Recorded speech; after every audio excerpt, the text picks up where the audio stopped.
Hi, fifth graders. Today is the beginning of our fraction review week. So everything we do this week should be a review of things you learned in fourth grade.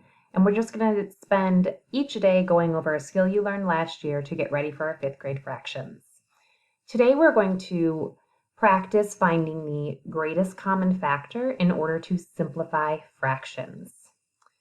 So to review, a factor is a number you multiply together to get a product. So in the multiplication equation, 6 times 8 equals 48.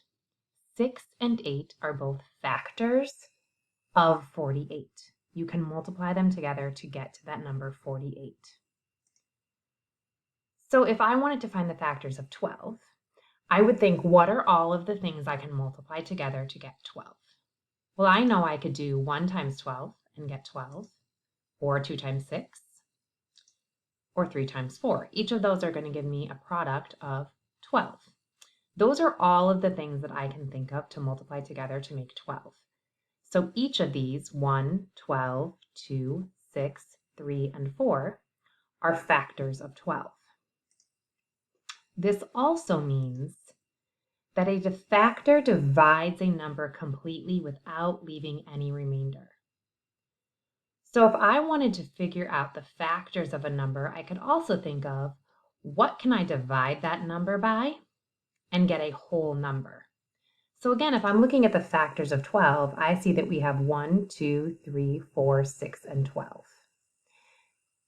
All of those, I could divide 12 by them and get a whole number. 12 divided by 12 is 1. 12 divided by 6 is 2. 12 divided by 4 is 3. So factors are all of the whole numbers that we multiply together to get a product, or the whole numbers that we can divide a number by. When we work with fractions, we're going to be thinking specifically of greatest common factors. A greatest common factor is the largest whole number that will divide evenly into 2 or more given numbers without leaving a remainder. Here's what that means. If I'm trying to find the greatest common factor of 12 and 16, I'm going to list the factors of each. So all of the numbers I know that I can multiply together to make 12 are 1, 2, 3, 4, 6, and 12. These are the factors of 12. All of the factors of 16, the numbers I can multiply together to get 16, are 1, 2, 4, 8, and 16. I'm looking for factors they have in common, factors that both 12 and 16 have. All of their common factors are 1, 2, and 4. But when we work with fractions and simplifying fractions, we are specifically going to be looking for the greatest common factor. So in this case, the greatest common factor of 12 and 16 is 4. It is the largest number they both have in common. And what it really means is that's the largest number I can divide both 12 and 16 by and get a whole number. So I'm going to show you why we do this with our fractions. We use greatest common factors. You're going to often be heard to them referred as GCF, the greatest common factor, to simplify fractions. So here I have a fraction of 8/12. I want to see if I can write that fraction in a simpler way. The reason I want to do that is because this is what 8/12 looks like. This is one whole right here. If I split that into 12 pieces, because that's what my denominator is telling me to do, and I have 8 of those pieces, this is what that looks like. That's a lot of pieces. And I want to think, is there a simpler way to write that fraction? Can I maybe have not so many pieces and have some bigger pieces? That's what simplifying is. It makes the fractions simpler, easy to work with. So in order to do that, I'm going to list the factors of 8, 1, 2, 4, and 8, and the factors of 12, 1, 2, 3, 4, 6, and 12. I'm going to look for the greatest one they both have. Well, it's right here, 4. I'm going to use that 4 to divide my 8 and my 12 and make it a simpler fraction to work with. So here's what that looks like on our fraction. we're dividing by 4. And so we can see we've put 4 of these 1/12 into our groups. When I do that, you're going to see already that it's splitting this into even groups. And our fraction now, 8 divided by 4 is 2. Our numerator is 2. 12 divided by 4 is 3. Our denominator is now 3. So now when I look at this fraction, I can see 8/12 is the same as 2/3. When I look here, I can see, oh, here's 1, 2, and 3. This is what that looks like as a fraction. Now I can see I have 2/3 out of 12, and I can see it is equivalent to 8/12.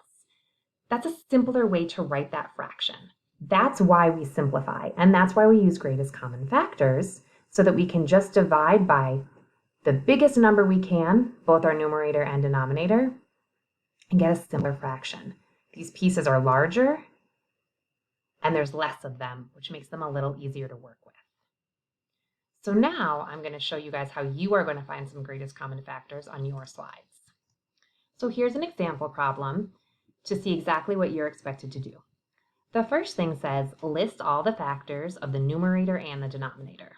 My numerator here is 9, so I'm going to think of all the factors of 9, okay? We actually have an extra one here. I will get rid of it now. So I'm thinking about what could I multiply together to make 9? Well, I know I could do 1 and 9 because 1 times 9 is 9, and I also know that 3 times 3 is 9.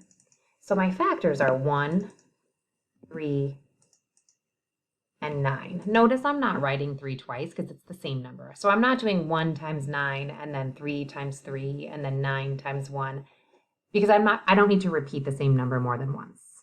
I just know that all of my factors are 1, 3, and 9. The factors of 24. I know 1 is a factor of every number, so I'm going to put 1. Oops, 1. And I know that it's 1 times 24, so I'm going to go ahead and put a 24 right here. I like to put them in order from least to greatest, and this is my last one. While I know 24 is an even number because it ends in a 4, which is an even number, if it's an even number, it means 2 is a factor. So then I'm going to think 2 times what gives me 24? 2 times 12. So I'm putting a 12 right there. And then I think, okay, well, what about the number 3? Well, I know, because I know my math facts, that 3 times 8 is 24. So I have a 3, and I have 8. And then I think, okay, well, what about 4? Well, I know that 4 times 6 is 24. So 4 and 6. And I'm helping you out here, and I'm going to give you the correct number of boxes for each number. So I know I'm done right now. Okay, and now I'm looking for the greatest one that they both have. They both have 3. So the greatest common factor is 3. I'm going to use that right here, and I'm going to divide the numerator and denominator by the greatest common factor to put this fraction in simplest form. So I'm taking that 3 and putting it right here and here. 9 divided by 3 is 3. 24 divided by 3 is 8. So I simplified this fraction.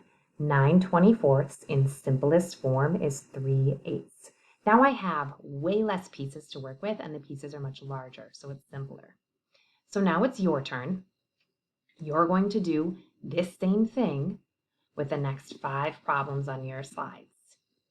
So you're going to list the factors of the numerator and the denominator, find the greatest common factor, and divide.